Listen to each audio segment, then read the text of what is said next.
बड़ी खबर इस वक्त की आपको हम बता दें, पश्चिम बंगाल में यूपी के सीएम योगी आदित्यनाथ की रैली है।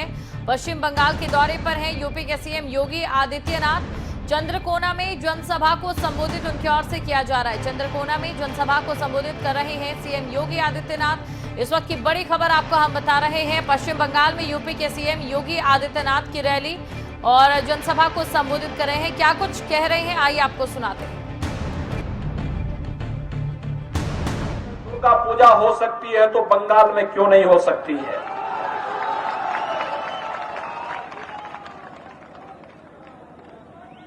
आखिर कब तक एक तुष्टीकरण की भेंट हम यहां की आस्था को और आम जन के विश्वास के साथ करते रहेंगे? और यही तो तृणमूल कांग्रेस कर रही है। भाइयों बहनों, बंगाल की धरती पर पैदा हुए थे डॉक्टर श्यामा प्रसाद मुखर्जी। डॉक्टर श्यामा प्रसाद मुखर्जी सबसे कम उम्र में कोलकाता विश्वविद्यालय के वाइस चांसलर बने थे और उन्होंने अंग्रेजों की उस कुटिलता को बेनकाब किया था जिसमें बांग्लादेश बनाते समय हिंदू बाहुल्य क्षेत्रों को भी बांग्लादेश में मिलाने की जो कांग्रेस की कुत्सित चेष्टा थी, उसको बेनकाब करने का काम किया था डॉक्टर श्यामा प्रसाद मुखर्जी ने थे, जिसको उस समय एक साजिश के तहत बाहर करने का प्रयास हो रहा था। लेकिन भाइयों बहनों, जब कश्मीर के अंदर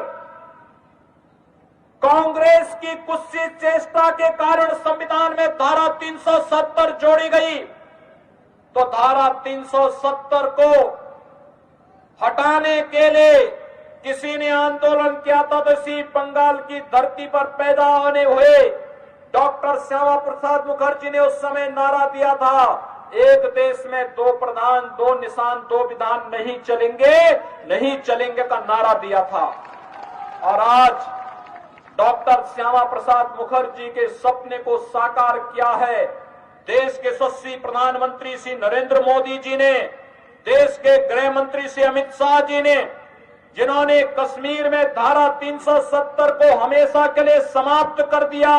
आज अगर मेदिनीपुर का नागरिक जम्मू कश्मीर में जमीन खरीदना चाहेगा, प्रधानमंत्री मोदी जी ने आपको यह अधिकार दे दिया है कि आप जम्मू कश्मीर में जाकर के भी अपने लिए जमीन खरीद सकते हैं। हमारे लिए एक भारत श्रेष्ठ भारत और भारत का प्रत्येक नागरिक भारत माता का सपूत है। हम उसके साथ कोई भेदभाव नहीं कर सकते हैं, कोई भेदभाव नहीं कर सकते हैं। 500 वर्षों से कांग्रेस की कुटिल नीति के कारण अयोध्या में राम मंदिर के लिए हिंदू जनमानस जिस आस के साथ संघर्ष करता था, उसको कांग्रेस और उसके सहयोगी दल पूरा नहीं होने देते थे। आज आपने देखा होगा, प्रधानमंत्री मोदी जी बने, सभी बाधाओं को दूर कर दिया गया। 5 अगस्त 2020 को प्रधानमंत्री मोदी जी ने अयोध्या में भगवान राम के भव्य मंदिर निर्माण का शुभारंभ भी कर दिया है।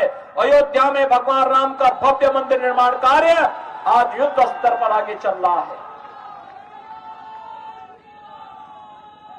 भाइयों बहनों, अयोध्या में भगवान राम का मंदिर भारत की सनातन आस्था का प्रतीक है, भारत का राष्ट्र मंदिर है। देश और दुनिया का हर श्रद्धालु जब अयोध्या में आएगा, भगवान राम का तो दर्शन करेगा ही, साथ साथ अयोध्या में भारत सेवाश्रम संघ, रामकृष्ण मठ और साथ साथ चैतन्य महाप्रभु के भी दर्शन आपको अयोध्या जी में भी उसी प्रकार से होंगे जैसे बंगाल की धरती पर होते हुए दिखाई देते हैं। हमने तो कोई भेदभाव नहीं किया। बंगाल की धरती पर स्वामी विवेकानंद पैदा हुए, लेकिन राष्ट्रीय स्वयंसेवक संघ के एक प्रचारक ने स्वामी विवेकानंद की शिला स्मारक का निर्माण कन्याकुमारी में करने का कार्य किया था। कन्याकुमारी तमिलनाडु में है, आप जाइए, आज वहां का एक प्रमुख पर्यटन केंद्र के रूप में, प्रेरणा केंद्र के रूप में विवेकानंद शिला कन्याकुमारी के अंदर बनी हुई है। हमने तो पूरे देश को जोड़ने का कार्य किया है और ये चुनाव हमारे लिए केवल सत्ता परिवर्तन का माध्यम नहीं है। ये चुनाव हमारे लिए बंगाल के नौजवानों को रोजगार देने का माध्यम बनेगा। ये चुनाव हमारे लिए यहाँ के हर नागरिक के जीवन में खुशहाली लाने का माध्यम बनेगा। किसानों के जीवन में खुशहाली लाने का, महिलाओं के जीवन में खुशहाली लाने का और बंगाल को सोनार बंगाल की प्रधानमंत्री मोदी जी की परिकल्पना को साकार करने के लिए यह चुनाव हमारे लिए एक महत्वपूर्ण चुनाव है। बंगाल की अस्मिता, बंगाल के समृद्ध बंगाल के रूप में, सोनार बंगाल के रूप में बंगाल को आगे बढ़ाने का एक अभियान है और उस अभियान में आप सबको सहभागी बनाने के लिए आज हम सब आपके बीच में आए हैं। अगर आपको हमारा ये वीडियो पसंद आया हो तो पेज को लाइक और शेयर करें और इसी तरह की हर वीडियो सबसे पहले पाने के लिए चैनल को सब्सक्राइब करें।